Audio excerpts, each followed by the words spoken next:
বাংলাদেশের ভিতরে আসলে কি হচ্ছে সেটা বাইরে থেকে আমরা বুঝতে পারছি না, জানতে পারছি না, সঠিক তথ্যগুলো আমাদের কাছে আসছে না।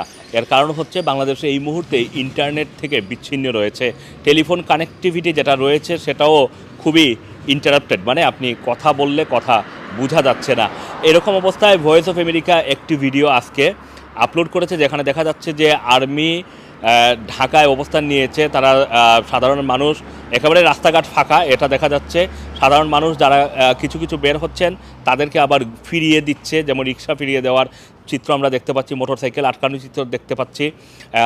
তারপরে আমরা দেখতে পাচ্ছি যে মানুষজন যারা গাড়ি নিয়ে বের হচ্ছেন তাদেরকে আবারও ফিরিয়ে দেওয়া হচ্ছে এবং টহল দিচ্ছে সেনাবাহিনী। এটা হচ্ছে ঢাকার পরিস্থিতি। এবং এখানে আরেকটি গুরুত্বপূর্ণ বিষয় হচ্ছে যে ঢাকার বাইরে এখন পর্যন্ত অনেক জেলায় কিন্তু সেনা উপস্থিতি দেখা যায়নি। কারফিউর খবরও অনেক মানুষ সঠিকভাবে পাননি।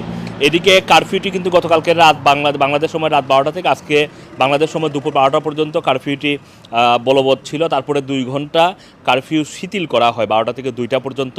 আর 2টা থেকে আবার, মানে বাংলাদেশ সময় দুপুর 2টা থেকে আগামীকাল হচ্ছে 21 জুলাই সকাল 10টা পর্যন্ত কারফিউ বলবৎ থাকবে। এটা এই কারফিউ এক্সটেন্ড হবে কিনা, সেটা শিথিল হবে নাকি আবার এটাকে এক্সটেন্ড করা হবে, সেটা আগামীকাল বা আজকের বাকি সময়গুলোর পরিস্থিতির উপরে নির্ভর করবে।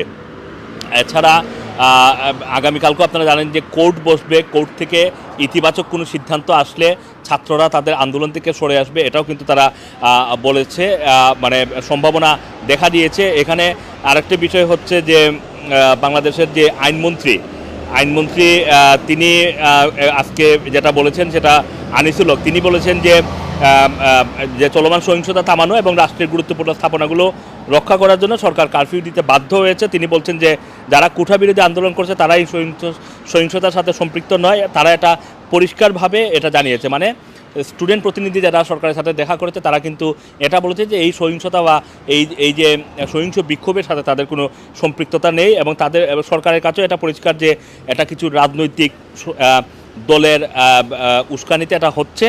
এবং এই সহিংসতা বন্ধ করার জন্য জনগণের জানমাল রক্ষা করার জন্য যেটা করার দরকার সেটাই সরকার করছে বলেও তিনি মন্তব্য করেছেন। এবং তিনি আশা করছেন যে কারফিউর মাধ্যমেই এই সমস্যার সমাধান হয়ে যাবে এবং দেখা যায়